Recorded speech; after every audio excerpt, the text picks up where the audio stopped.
الحمدللہ رب العالمین والصلاة والسلام علی سید الانبیاء والمرسلین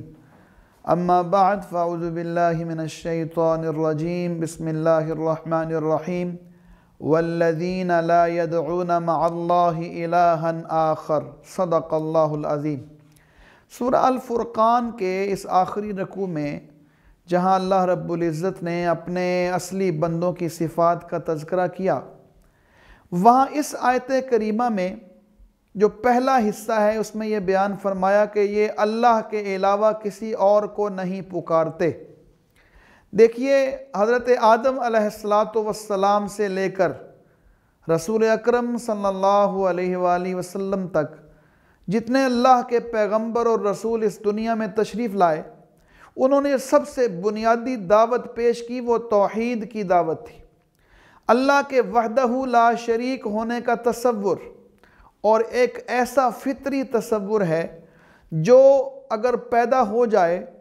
تو بے شمار انسان کے فکری اور نظری مسائل کا حل اس چیز کے اندر موجود ہے کہ اللہ کے علاوہ کسی اور کو نہیں پکارنا۔ کیا مطلب ہے؟ کہ جیسی اللہ کی ذات ہے ویسی کوئی اور ذات نہیں، جیسے اللہ کی صفات ہیں ویسی کوئی اور صفات نہیں کسی کے اندر، جیسے اللہ کے اختیارات ہیں ویسے کسی کے اختیارات نہیں ہیں، اور جیسے اللہ کے حقوق ہیں وہ حقوق بھی کسی اور کے ساتھ روا نہیں رکھے جا سکتے۔ اس کو ایک واقعے سے سمجھنا بڑا ضروری ہے۔ ایک پادری نے اپنے ایک فالوور کو، جو بہت پڑھا لکھا انسان تھا لیکن وہ ظاہر غیر مسلم تھا، تو اس کو اپنا عقیدہ تثلیث سمجھانے کی کوشش کی کہ ہم 3 خداؤں کو مانتے ہیں، 3 میں ایک خدا، ایک میں 3 خدا۔ تو وہ صاحب جو پڑھے لکھے تھے، اس نے کہا کہ مجھے سمجھ نہیں آتی کہ 3 ایک کیسے ہوتے ہیں اور ایک 3 کیسے ہوتے ہیں۔ پادری نے کافی دلائل دینے کی کوشش کی لیکن ان کو سمجھ نہ آئی۔ وہ اسی مخمصے میں مبتلا رہے تو کسی نے قرآن مجید پڑھنے کے لیے دیا۔ انہوں نے جب سورہ اخلاص کو پڑھا تو اس میں جب یہ لکھا تھا قُلْ هُوَ اللَّهُ أَحَدٌ، کہہ دیجئے کہ اللہ ایک ہے،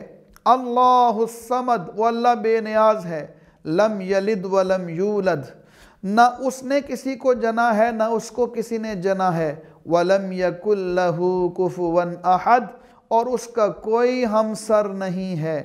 جب انہوں نے اس تصور توحید کو پڑھا جو بالکل واضح تھا کہ اللہ ایک ہے اور اس جیسا کوئی نہیں ہے، تو بے اختیار انہوں نے اس بات کا فیصلہ کر لیا کہ جو دین اتنا واضح تصور رکھتا ہے اپنے الہ کا، وہی میرا دین ہونا چاہیے، اور انہوں نے اسلام کو قبول کر لیا۔ تو یہی وہ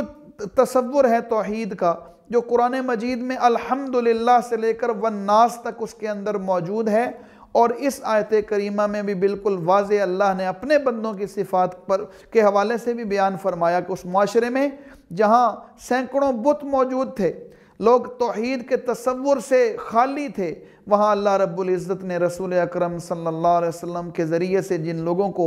ایمان کی دولت سے سرفراز فرمایا تو انہوں نے اس تصور کو سمجھ لیا، اور وہ اللہ وحدہ لا شریک ہوئی کو پکارتے ہیں اور اللہ کے علاوہ کسی کو نہیں بلاتے ہیں۔ یہ وہ تصور ہے جو انسانیت کی معراج بھی ہے اور انسانوں کے دکھوں کا علاج بھی ہے۔ اللہ تعالی ہمیں اس تصور توحید کو سمجھنے اور اس پر عمل کرنے کی توفیق عطا فرمائے۔ وآخر دعوانا الحمدللہ رب العالمین۔ اللہم صلی علی سیدنا محمد وعلی آلہ وصحبہ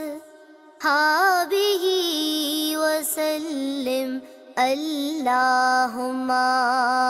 صلی علی سیدنا محمد